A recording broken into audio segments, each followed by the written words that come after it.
Star Wars Episode 1 The Phantom Menace is a 1999 American epic space opera film written and directed by George Lucas, produced by Lucasfilms and distributed by 20th Century Fox. It acts as the first installment in the prequel trilogy and the fourth film in the Star Wars series and stars Liam Neeson, Ewan McGregor, Natalie Portman, Jake Lloyd, Ira McDermott, Anthony Daniels, Kenny Baker, Paulina August, and Frank Oz, as well as Samuel L. Jackson for Primes. Now, Lucas began production of this film after he determined that the CGI had advanced to the level that he wanted for the prequel trilogy's VFX. Filming started on June 26, 1997 at location, including Leavesden Film Studios and the Toshuan Desert. The film was Lucas's first directional effort after a 22 hiatus following Star Wars in 1977. So this guy hasn't directed a thing since the first Star Wars film. Interesting. I wonder how that's gonna go. And yeah, as I said, the Phantom Menace is in a way set 32 years before the events of the OG film and follows Jedi Master Qui-Gon Jinn and his Padawan Obi-Wan Kenobi as they protect Queen Amidala in the hopes of securing a peaceful end to an interplanetary trade dispute. Joined by Anakin Skywalker, a young slave with unusually strong natural powers of the Force, they simultaneously contend with the mysterious return of the Sith.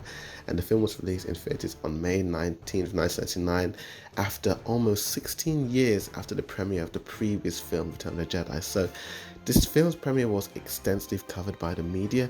Yeah, like the film's premiere was extensively covered because 16 years after the previous film, Return of the Jedi, that OG trilogy was heavily praised and heavily beloved, and Star Wars fans wanted more. They wanted more, even if it was just set in the past. They wanted more movies, and this was the first Star Wars film, so to be, for a long time. So people were they were very eager to watch this film in the cinema, very eager.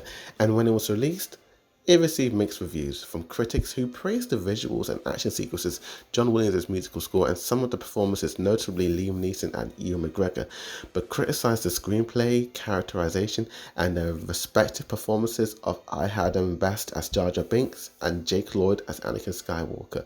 But it ended up grossing $924 million worldwide during its initial theatrical run, becoming the highest film of 1999 and the second highest grossing film worldwide in North America, and the highest Star Wars film at the time. And a 3D reissue was released, which earned an extra $102 million at the box office, taking over $1 billion in worldwide takings overall. And what do I think about this film in particular? Well, when I first watched this film, it was when I kind of had the original trilogy and the prequel trilogy on DVD. I got it for Christmas and I just binged it. So I didn't really think too much about it, but I remember being very confused throughout and not really understanding a lot about the film, because you watch the original trilogy, and even back then when I first initially watched it, I was a bit confused, but I got a good understanding of what was happening and I was enjoying the characters' interactions at the time. Obviously my understanding and knowledge of those films have improved and I understand those films a lot more, but with this film I was just like, it felt like a massive downgrade from the previous ones. Just because of the characterizations of certain characters and the really bad dialogue and just the very, very, very, very, very off-putting writing at times. Just because, it's the target audience of this film is very unclear and you just don't know who it's really for.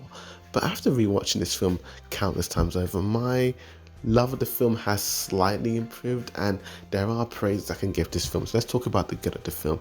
And for me, what comes to mind is despite George Lucas not really knowing how to write characters and a story well in his newer films, I will give him credit that he can direct establishing shots, because there are some panning shots and establishing shots of this film when they're introducing planets that look beautiful and spectacular, which I have to admit look amazing. So yeah, the worlds just look beautiful and gorgeous, and you kind of want to go to them. They look so cool. They all have interesting color schemes. They all have like, they all just look really cool, to be honest with you, and I really do like that. I also like some of like the space battles. It does feel like Star Wars with space fight battles, and the sleek designs, I'm digging it, of the spaceships. I really did like it, and Liam Neeson as Qui-Gon Jinn and Ewan McGregor as Obi-Wan Kenobi are pretty great. I really did like them. Ian McDowell, I think that's how you say his name, as Palpatine.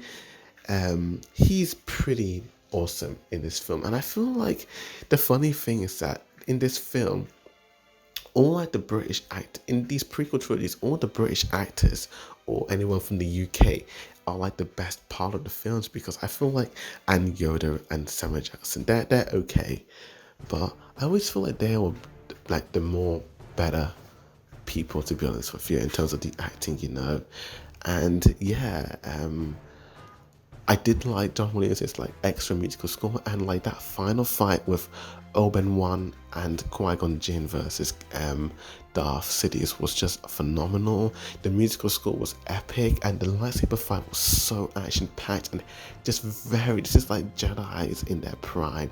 They're fast, they're swift, and yeah, like I like that so much. And I kind of like the contrast between this film. This is the first film in the prequels, and in the first film of the OG trilogies, the lightsaber fights, the last lightsaber fight that they had was Obi-Wan versus Darth Vader, and in this one it's Obi-Wan versus Darth Sidious. I kind of like the little contrast in a way. I thought that was pretty cool, and yeah, stuff like that is really great. And John Williams' new little themes that he includes, like Darth Sidious's like theme was really cool. Like his music is really good, and it elevates the story. It's a lot more fast and epic.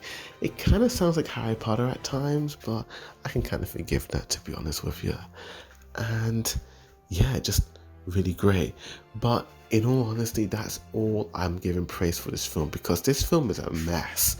This film is an absolute disaster of a movie. Like the writing was so bad, and it was just, when fans want to watch Star Wars, they want to see fight battles, they want to see force, they want to see good side versus the bad side. They don't want to go to the cinema looking and then watching tax federations and council meetings and committees. All that stuff just bored the heck out of me, and I thought it was just really dull, to be honest with you. I also found the performances of like certain characters, particularly I had them best Jar Jar Binks. I mean, let's not this guy, because he's gone through a lot of stuff, and I don't blame the guy. I think he's a great dude, and God bless his soul, like he's a cool dude. But in all honesty, I was not a fan of Jar Jar Binks. I found him annoying and just dumb, and I don't know, he could have really, George Lucas could have wrote him differently. They could have made him a little bit, I don't know, not annoying, but just, he's very, he's like, C-3PO is annoying but funny at the same time, but he's not in your face. With Jar Jar, it's like, he's just goofy and shaking and waggly, and I think that CGI character just kind of ruined it. Maybe if Jar Jar was like a puppet, or like, a costume design, I think I would have been a little bit more forgiving, but I just found him like a big cartoon. And that's the thing with this film, it feels like a cartoon, like the way the characters talk are just very bland, like a lot of the American actors in this film, like anyone who's not Qui-Gon Jinn, Yoda, Obi-Wan Kenobi, Palpatine, in my opinion, they're just terrible. Like the way they just act, they're very bland, they're very stiff, and it's just very like Natalie Portman is a great actress and she's done many good things, but this is not her best performance at all. And she was young, she was a kid, but man, oh man. And I feel like I blame George Lucas more than the actors, because he's the one who directs them, he's the one who's saying all this. So it's like, yeah, 16 years and people think that he's made a masterpiece. Like, yeah, he hasn't made a thing since then. Like, come on. I feel like Lucas is a better concept story, like art. He's better at coming up with the story and then giving it to someone who can just kind of like fine tune it in a way, and giving it to a director who can really direct it well.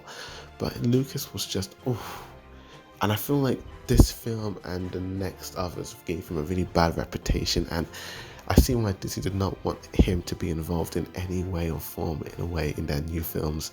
They wanted to do their own thing, and yeah, this film was an absolute mess.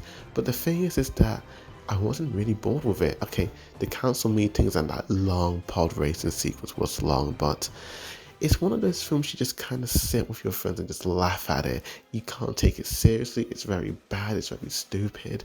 You just kind of sit back and you're like, this is just a stupidly bad film. It's an enjoyably stupid bad film. And with that, I'm going to give this film definitely a 5 out of 10. I'm going to give it a C.